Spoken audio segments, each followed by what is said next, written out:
You're the issue. It is all your fault. I can't believe you would feel this way. Why would you do that? That makes no sense to me. Every one of us has heard something like this in our lives, telling us that it's our fault and telling us why it is our fault.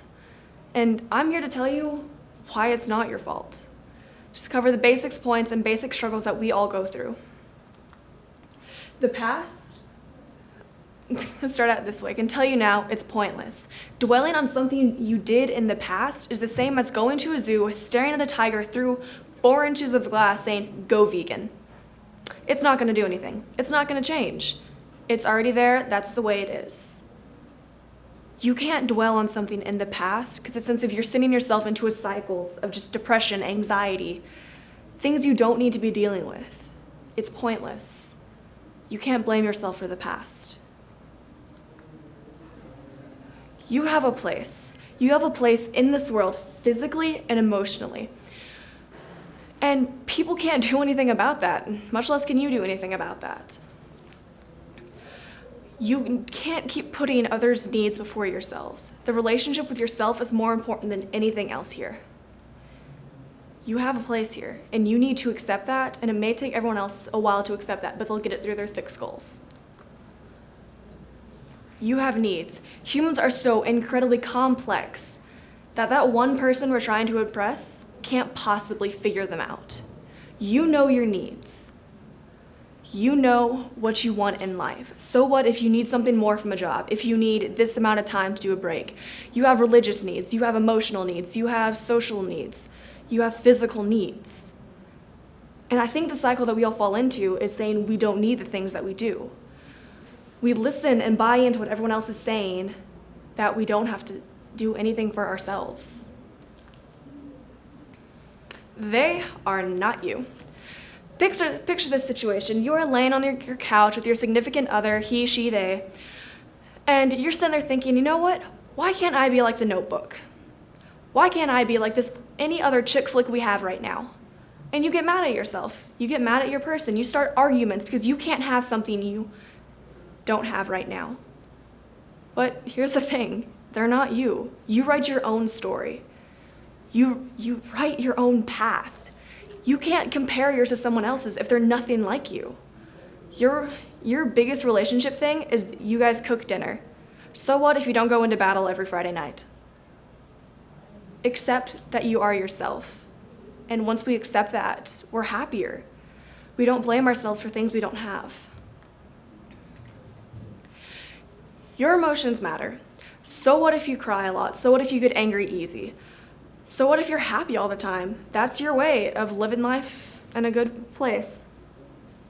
People can't tell you how to have your emotions. They are not the ones that design how you think. They are not the ones who decide how you feel. You can decide how you feel. There is a point where it is too much, but it's not other people's place to tell you that it is too much. These are things you need to know for yourself, for you to be happy. Your way is your way. Write a letter, burn the letter, go for a run, shut your phone off, yell at your cat for God's sake. How you deal with these situations is your own way. It's not something that someone else can tell you saying, oh, just go to this place for a couple hours, oh, do this, oh, drink this, oh, just follow these steps on WikiHow. No, your way is your own way. And if you're sitting there feeling bad because somebody says that's not how you eat a sandwich, wake up call. Your way is your way, you're not them. Said it before, they are not you.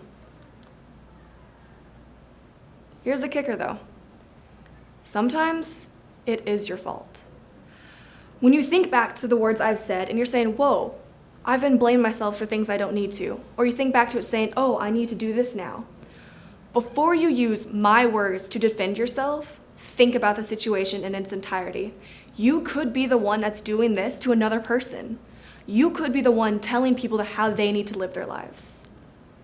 Think about that. Yes, I'm here to tell you why it's not your fault, but I'm also here to tell you that it can be your fault in certain situations. And the way that we overcome that is the oldest thing in the book, apologize. Tell somebody, I am sorry I made you feel like absolute crap for weeks. I am sorry I sent you through cycles of depression and anxiety. I am sorry that I hurt you.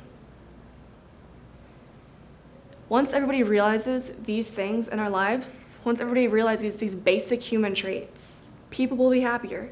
You won't keep blaming yourself, and people will figure out who is at fault without jumping to conclusions.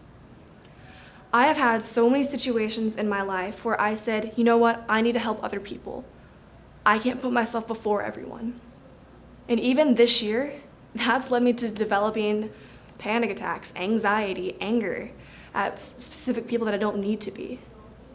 Then as I was writing this talk, I realized that this talk, if anything, if you don't get anything from it, this talk is for me.